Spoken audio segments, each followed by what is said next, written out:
புது ஸ்கிரிப்ட் நான் வந்திருக்கேன்.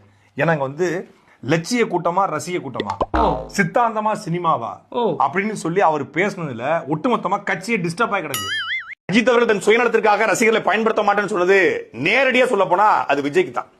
ஏன்னா இன்னைக்கு தன்னுடைய சுயநலத்திற்காக தான் தமிழ்நாட்டை ஆளணும், தான் தமிழ்நாட்டில் முதலமைச்சரா வரணும். சரி, எத்தனை போராட்டங்களை கலந்து கொண்டீங்க?